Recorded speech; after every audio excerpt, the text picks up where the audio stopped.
Good morning. Today is August 22nd and we are about ready for school to start. It's been a summer of projects here with the gym receiving the most attention, along with some work in the band room and the offices. Today and for the rest of the week, the bleachers are being installed.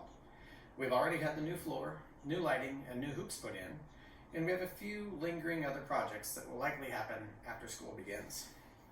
I have quite a bit of information to cover in this announcement, so please bear with me as there is a lot to hear. Monday, August 28th is the first day of school. School will start at 8 a.m. We know many parents like to come take those first day photo ops, and we understand that, and you're welcome to do so. We just ask that as soon as you have your pictures done, parents go ahead and say your goodbyes and head on out of here. It's important for us to start our school day as close to on time as possible and establish those normal routines. Sometimes there's tears, most of the time there's not, and everyone is always okay. Open house is this Thursday, August 24th. Families can arrive at 5:30 with supplies. Chef Kim will have dinner ready at 6, and the menu for the night is chicken fettuccine alfredo and homemade garlic bread. And let me tell you, this is a night and a menu you don't want to miss. At about 6:30, we will do some brief announcements, and we will send everyone on their way to meet with teachers and visit classrooms. The building will close at 7:30, which means open house is over. For those students who will be taking traffic safety, there is a student and parent meeting in Mr. Reed's room at 7 p.m. You must be there. And if I didn't say it already, the building will open at 5:30 so families and students can bring supplies in and get moved in. Regarding the start of school, we know there are still some students working in fields, and that is completely understood. We always work with those students. If you are a student who's working harvest and will be working when school starts, it is up to you to let your teachers know that you're working and won't be here those first few days. It's up to you as the student to contact the teachers through your email and set up a timeline and a plan for getting that work and getting everything turned in. Each teacher has their own way of handling this, and students, it is up to you to meet the expectations of each of your teachers. Parents, this is the responsibility of the students, as if they are responsible enough to have a job, they are responsible enough to make contact with their teachers to get their work figured out. A few years ago, we did install a doorbell system that required people to buzz in and to get into the building, only to be let in by Shelley. We are going back to that system, which means all outside doors will be locked at all times, and to get into the building, they will have to buzz in by the main office. Last spring, a letter was mailed home to parents and students going into 6th grade and up regarding scheduling, course requirements, and how the master schedule is developed. That letter has been added to the student handbook, which can be reviewed in its entirety on our website at www.gonighthawks.net. Creating the schedule is a complicated process that involves numerous laws and compliance requirements that in the end is approved by the school board.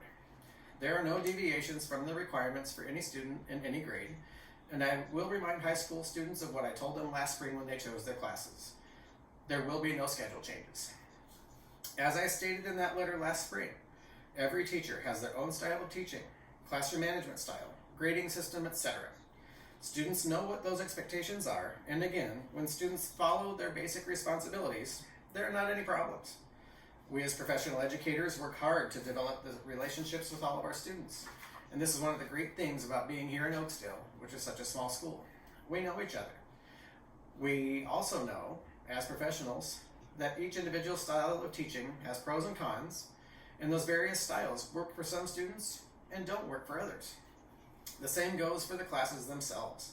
Some students thrive in math and don't thrive in English. Some students thrive in band, others in science or ag. We understand all of that. None of that excuses any student from their basic responsibilities though, and none of it will result in a student being changed from a class. Students need to sometimes deal with being in a class they don't necessarily like, while also working with varied styles of teaching and adhere to varied classroom expectations. Not liking a class, having a low grade, strict classroom management, high expectations, or any other reason don't call for students to be switched from a class. Switching only reinforces bad habits rather than learning to be held accountable and for them to do what they need to do. A few other reminders for you regarding some upcoming events. Our first week of school is a full week that will follow a normal school week schedule. including the Late Start Wednesday. Just a reminder, on nearly every Wednesday, school starts 1 hour late. During normal school days, every Monday, Tuesday, Thursday, and Friday, students should not arrive at school before 7:40 in the morning. Breakfast is not ready before that, and we do not have supervision available before 7:40. On Wednesdays, students should not arrive before 8:40 for the same reasons.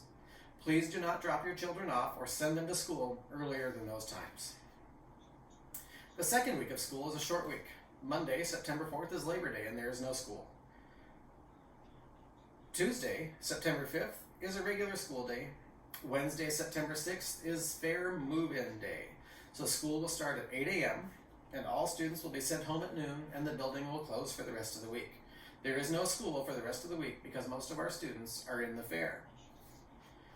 We have numerous students with 4-H, FFA, and individual entries at the fair. It's a fun and exciting week. It's also tiring, but hopefully everybody can get down there and see everybody and have a great time.